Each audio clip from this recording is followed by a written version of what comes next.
दोस्तों, आज के वीडियो में मददगार कहानी बताने वाले हैं। एक गांव था। उस गांव का नाम रामपुर था। रामपुर गांव के पास से बहुत घना वन था। उस वन में शेर, चीता, भालू, हिरण, लोमड़ी, बंदर आदि बहुत से जंगली जानवर रहते थे। रामपुर के लोग उन जानवरों के डर से कभी वन में लकड़ी आदि लेने नहीं जाते थे। वन में फलों के बहुत से पेड़ थे, लेकिन उनके पानी पीने के लिए एक छोटा सा तालाब था। कुछ दिनों बाद धीरे धीरे वह तालाब सूखने लगा, क्योंकि जंगल में पानी नहीं बरसता था। धीरे धीरे तालाब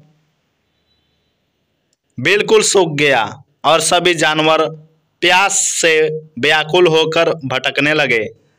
परेशान होकर सभी जानवरों ने मिलकर एक सभा की और तब वन के मंत्री भालू ने अपने राजा शेर को यह सुझाव दिया कि महाराज, पास के गांव में जाकर गांव वालों से पानी के लिए मदद मांगी जाए।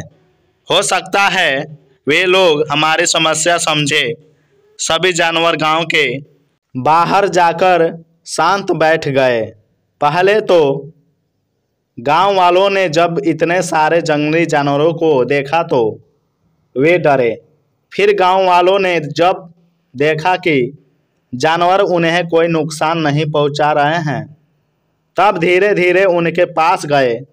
सभी जानवरों के प्रतिनिधि वन का जानवरों के मंत्री भालू ने गांव के मुखिया से अपनी बात बताई।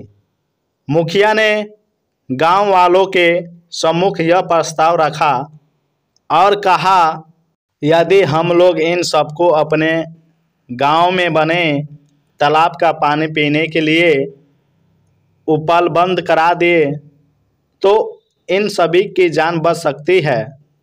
गांव वालों के साथ कुछ विचार विमर्श किया।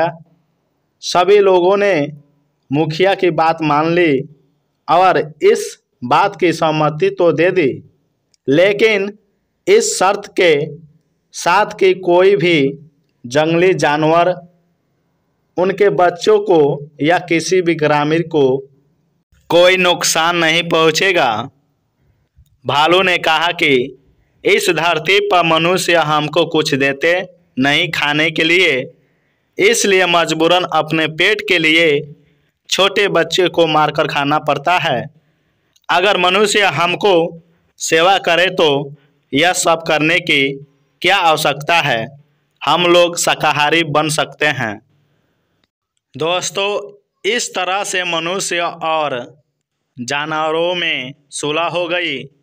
जानवर और ग्रामीण एक दूसरे की मददगार बन गए। संस्कार संदेश: धरती पर सभी प्राणियों को प्रेम, एकता, परोपकार और समता का भाव अपनाना चाहिए।